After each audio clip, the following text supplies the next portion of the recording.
This time on Engine Masters, we are going to show you the power and tuning secrets of carburetor spacers.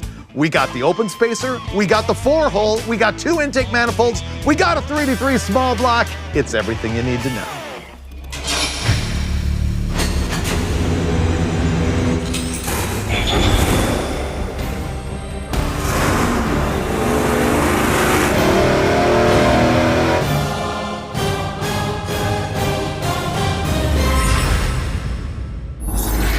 I blame you for this. You know why? Because viewers have asked us for like 2 years to do an episode all about carburetor spacers.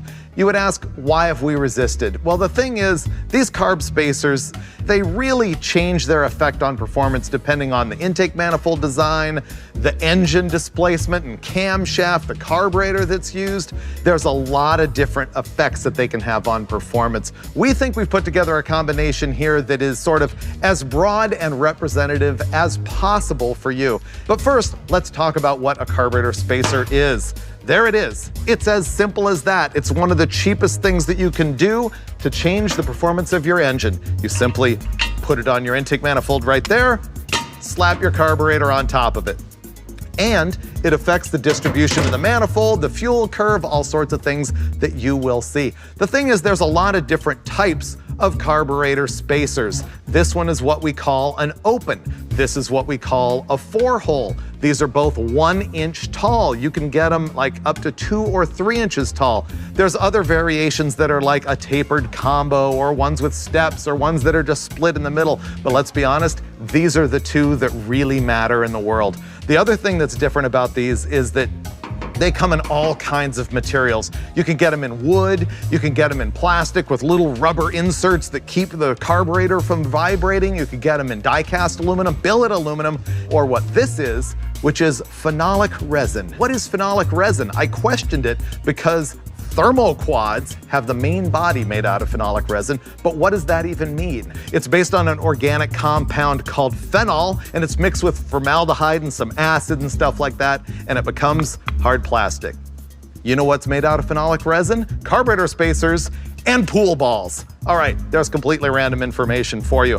Let me tell you what we're gonna do for the test today. So the victim we've got here today is our 383 small block Chevy that you have seen in a zillion episodes of Engine Masters, but we've changed it up a little bit for reliability. So this is the same Blueprint Engines short block that you've seen over and over, but we kept on seeing a valve float problem at the top end, and Steve Brule really wanted to fix that because he was worried in some tests that it might affect the results, and so he wanted valve train stability. He started by putting solid roller lifters on our hydraulic roller lifter camshaft. It's the same cam we've always had. The degrees of duration at 50 are 230 on the intake, 236 on the exhaust, and for performance, we also changed the cylinder heads. This is an aluminum Dart Pro 1. It's got a 215cc cast intake port. Now we're also gonna change the intake manifolds on this thing, including a baseline with our Dart single plane. Now here's the mind-blowing thing. All of those changes, and believe it or not, it makes exactly the same power curve that it made before all of those changes, but it is way more stable up top. Now in our testing, you're gonna see we're gonna switch from this Dart single plane to the Dart dual plane intake manifold, and that's because we know from experience that the 4-hole and the open spacer perform radically differently depending on what intake manifold you put on them. And so we're gonna kick it off with the single plane, then move to the dual plane, and you will find out the magic of the carburetor spacer. How simple is that?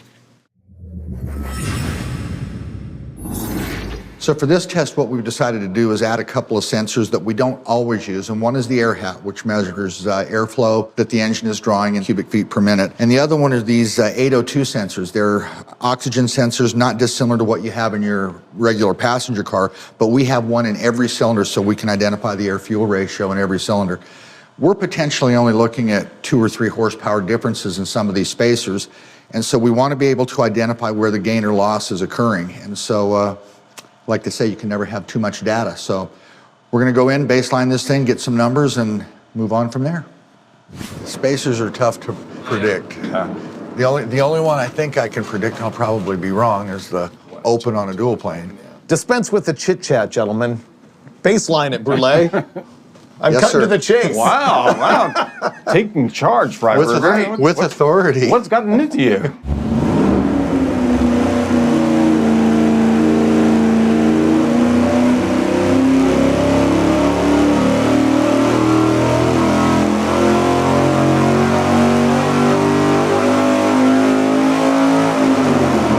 All right. Performed as expected. Yes. Well, there's our baseline with no carburetor spacer whatsoever. Basically the same exact power we've seen with this engine a zillion times that we've tested it. 466.5 pound-feet of torque at 4,300 RPM and up at 60, oh no, this time it's 6,000 RPM peak, 469.4 horsepower. And where do you want to start? 4-hole spacer or open spacer? Let's do the 4-hole first. I concur. I was thinking 4-hole first and then the open spacer for the big number. Is that because we all think that the open spacer has some potential for a little more power? So Not necessarily. The thing about spacers is they can be really unpredictable. So Wait a minute. Off camera, you predicted 7 horsepower with the open. Yeah. On this manifold. Yes. Yeah. I'm going 0. But you never know until you try. I'm going with you this time. Okay, 4-holer. See, he said this time, like I'm normally wrong. No. Man, Brulé is just on a roll.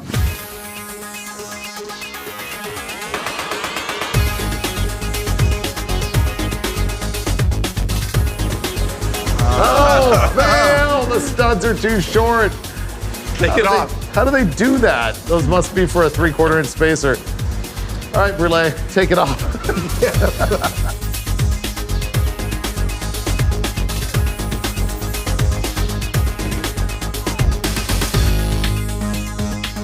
All right, we've got the 4-hole spacer installed. We're getting the air hat on so we can check to see if there's any measurable change in airflow, which may attribute to a power change or not. We don't know yet, but it's another piece of data to grab. Dulcich and I have got the 4-hole spacer installed, so we're going to go check it out. While you guys were buttoning up the air hat, I was toasting myself a delectable Pop-Tart. You're not even allowed to eat those, Yeah, Freiberger. it was against the advice of my nutritionist, I have to say. Priorities. Oh, well. So I'll let what's you going have to that. happen with the 4-hole, Dulcich? I think it'll make 2 more foot-pounds of torque, and that's it. I've learned not to He's- question him. He's always good for Well, a no, laugh. I mean, and that's going to be below peak torque. Oh, okay. Yeah. I have no idea. I say run it.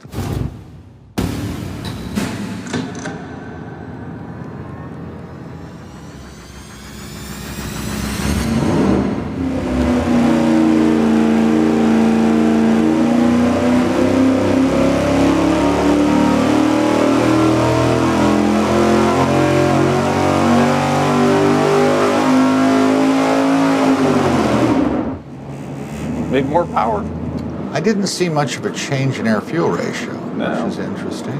Before we look at power, we're looking at air-fuel ratio. We've seen that spacers can affect the signal at the carburetor, which will change the air-fuel ratio. And what are you seeing here? Pretty close Richer down there. low and leaner at the top, which the leaner at the top is puzzling to me. As a general rule, would you say the 4-hole tends to draw on the carburetor more than the open? Yes. Here's what we're looking at for our first pull with the 4-hole spacer, 467.3 pound-feet of torque, 474.6 horsepower, which appears to be a little bit up from no spacer at all. Is that because it's lean or is that because of the spacer? It's made a couple of foot-pounds more at the bottom and more horsepower at the top. Who'd have thunk it? Could this be because it's lean up there? There's another thing you need to look at, and that's going to be pounds per hour of fuel, because it may have different distribution, which will show sometimes an air-fuel ratio, and it's actually using almost the same amount of fuel. Okay. It's pulling more fuel, and it's showing a leaner mixture, Right. So and let's it's making more power. So let's look at the distribution. cylinder distribution, yeah. That was very astute, Dulcich. Well, you know, I'm a student of the engine science. I really liked it. It's still 14.6 to 11.5. Well, let's compare it to another. Yeah, let's see if it's tighter without the spacer. There you go. So red is no spacer, black is tighter with at the the top. 4-hole. It's a, See that?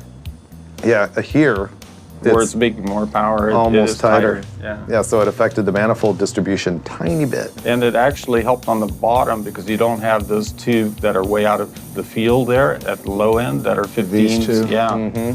So it did help. I'm going to say it's more cylinder to cylinder than than any other Yeah. single thing. So no spacer moved more air, but with the spacer, made a little bit more power. Very so small bit, like 4 CFM or something. manifold distribution. Yeah, that looks a little tighter. So that's more than any one single thing. I think that's probably. I think we're out of tune-up options. We go straight to the open spacer.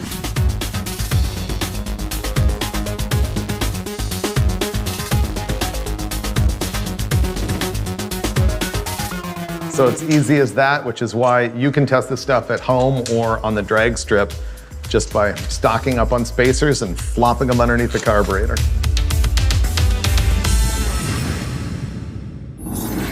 I finished my Pop-Tart, so I'm ready to run the open spacer. All right. What do you think the open spacer does? We might see that it needs more jet, maybe. I don't think it's gonna make more power because I think this manifold's already too big for the engine. All right, fire it up, let's go.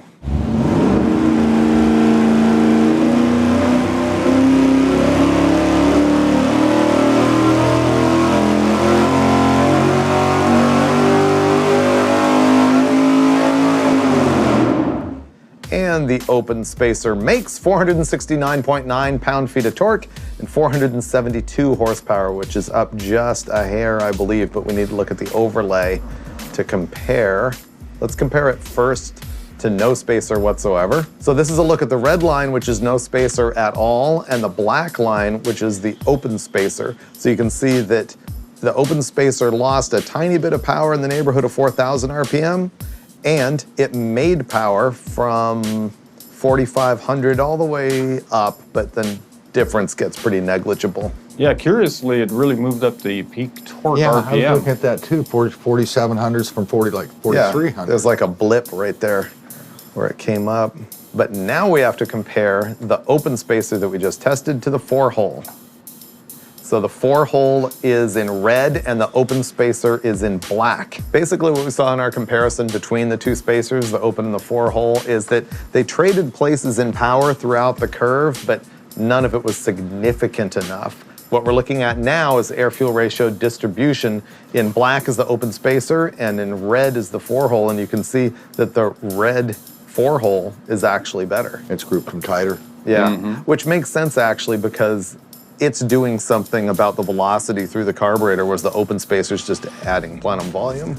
Now, trend-wise, the 4-hole on the single-plane manifold tends to improve like low-end drivability, signal to the carburetor, and in this case, distribution. And I think we're gonna see the opposite when we go to the dual plane, which is that it's gonna prefer the open instead of the 4-hole. Yeah. But we're gonna go find that out right now as we go install the dual plane and do it all over again.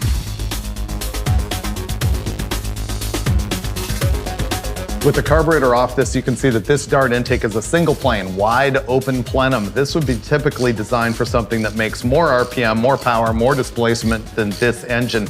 The reason we're running two different manifolds is because spacers can have a different effect depending on whether it is a single plane or a dual plane. So this is the dual plane that we will be installing. This is an air gap style dual plane. It is much more suited to the type of engine this is. We're gonna anticipate seeing this thing make a whole lot more torque than that.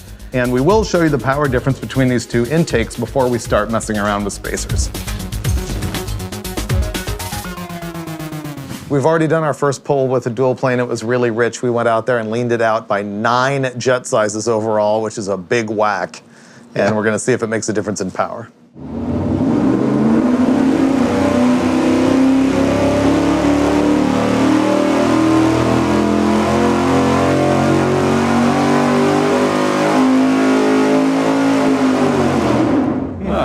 Doesn't care. Kind of poochy, I think, at the top. Yeah, I would say so.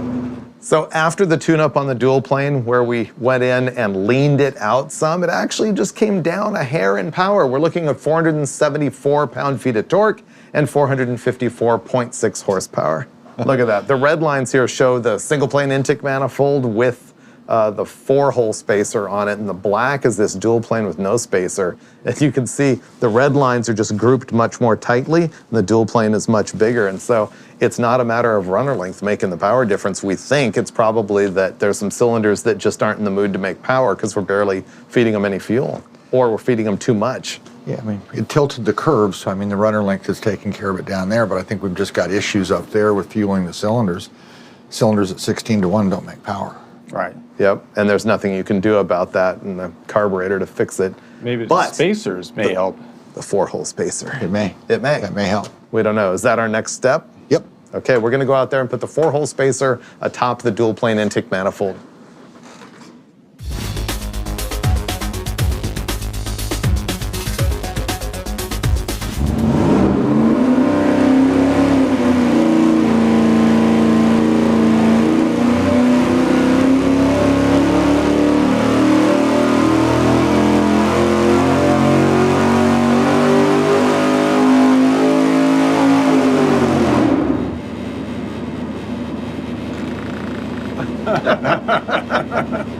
Okay, 465.8 pound-feet of torque, 455.5 horsepower. We're pretty much saying that's a 0. But to really know, we have to compare it to the curve of the regular dual plane with no spacer. Okay, red lines are the no spacer, black lines is the 4-hole. It's smoothed out the curve. The range here is not that different. We're talking about 12.4 to 12.8, negligible, but this is flatter. Okay, I could say we can count out air fuel. Let's look at the individual cylinder distribution. I'm gonna read you off the cylinders in order, 1, 2, 3, all the way to 8. 15.9 to 1, 12.9, 14.4, 13.8, 14.1, 12.5, 14.9, and 12.0. What's the trend that you're seeing there? Yeah, well, we're seeing it's all on one side. We're seeing a whole bunch of lean cylinders. These cylinders are not making power, and that's why it got worse when we leaned the carburetor out, is they made even less power. Right. Well, the trend that I'm seeing is that it's every odd cylinder that's lean. Yeah, it's one side of the engine. bank, Yep. which makes no sense because on the dual plane manifold, one level is feeding inner to and outer on the other side. I know. And the other level is doing the opposite. So It can't do this, but it is. Okay, so final answer on this thing is we suspect this manifold is not that good because of the leanness along one bank, but what we know is that the 4-hole spacer did nothing good on this combination. No matter how much we tried and fought with it. The open spacer is going to be the miracle worker here. Let's hope. It's what we normally see, but who knows? There's only one way to find out. We're gonna change to the open spacer.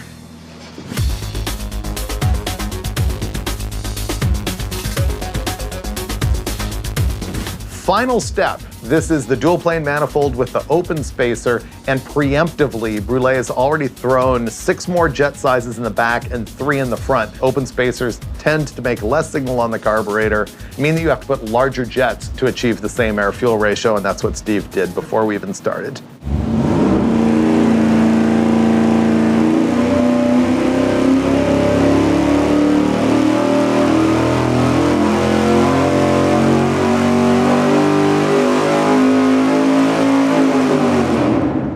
So the horsepower that we saw just now was 465.8 and the torque 478.2 with the open spacer. Let's look at it versus no spacer at all.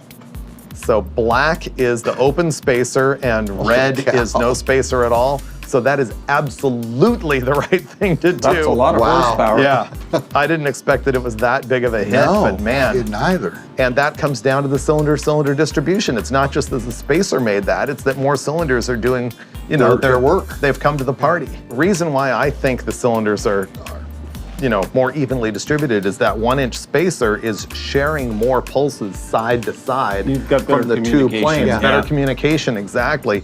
And so the fuel's making a turn somehow and getting to wherever it needs to be in a better way. But wait, I wonder if it's using more air too, or if it's taking in more air with the single spacer, because that's a big chunk of horsepower. You would think there would be more air, or is it all efficiency and better distribution? If cylinders are making more power, they're not necessarily drawing more Not necessarily. We're but gonna look. Let's find out. This is what we've. Whoa! No. So it's all efficiency, It's all basically. efficiency. And that's what I mean. If they're making more power, if it's because they're richer instead of leaner, it's not going to draw more air. It's that it's using the fuel more efficiently. Yeah. So I think the last thing that we need to do is look at our best run with the single plane, which was with the 4-hole spacer, and our best run with the dual plane, which was with the open spacer. So black is the open spacer on the dual plane. Red is the 4-hole on the single plane. It's tipped right in the middle pretty much like you would expect for dual plane versus single plane. So now it's a question of what are you doing with the car? Right, this is your drive around thing with the dual plane on it, and if you're drag racing this junk, then you want to go with the single plane and the 4-hole. We're looking at this thing, and I'm going like, wow, that is really a decent combination now. We took kind of a... and polished Mediocre. it. Yeah. Well, yeah, We did. and those are pretty good changes considering the cost of a spacer is pretty minor when you consider cost of speed parts. Yeah, it's like 15 bucks. Yeah. Yeah. Perfect. And that's the difference. All right, Okay, I'm good. me too. Cool. That was fun. Out of here. Yeah. Okay, Steve, I think we've seen why I generally didn't want to do this episode, because all the performance is so dependent on the engine and the intake manifold, but I think I do have some general conclusions. Well, yeah, I think we basically broke it down to the most likely scenario. So take it away, Freiberger. The most likely scenario, I would say, is that a 1-inch open spacer almost always improves a dual plane intake manifold. Not always, but generally. Agreed. Okay? Yeah. And I would also say that a 4-hole spacer on the single plane intake manifold more rarely can help as far as distribution and performance. Yeah. And I'd say that's especially true if you've got a big single plane on an engine that doesn't really deserve it. Case in point. So are we on the same page so Yeah. far? I mean, not just from this test, but from the general things that we've all seen in the past. I think those are the trends that are kind of true. You'll likely see those results, but don't count on it. Right. And I think also we didn't bother testing some stuff that we knew wasn't gonna work. There's 2-inch spacers as well in multiple designs. In fact, I think you can buy 3-inchers, can't you? Oh, I hope so. Yeah, you hope so, because it looks cool. And that's an open. But then there's Dulcich's favorite and the most fun-named spacer on Earth, the Super Sucker. This is actually more generically known as a tapered combo. See how it's 4-hole on the top and it tapers into an open at the bottom? That's supposed to be super trick, but honestly, we've messed around with stuff like this, and when you go to a 2-incher on an engine this mild, you don't really get any benefit out of it, which brings me back to you gotta try it every single time, and you gotta jet it every single time. Yeah, and I kind of took something away that I wasn't expecting. To me, I always thought the volume was the big player, but what I found out is basically how the carburetor is interacting with the manifold when you stick that spacer in between, and that changes. We saw that in the fuel distribution. On both tests? Yes. Yeah, absolutely. Which is why you were talking off camera about how guys will go to the drag strip and try a bunch of spacers and never touch the carburetor, and it just doesn't work that way.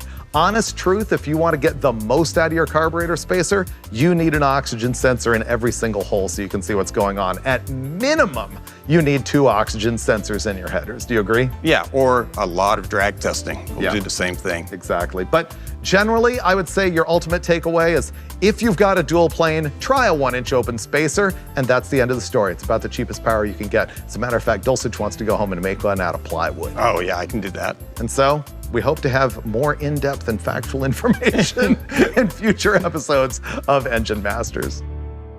The thing I'm wondering is whether the open spacer is going to be as good as the 4-hole. That's why we dyno test, Freiberger.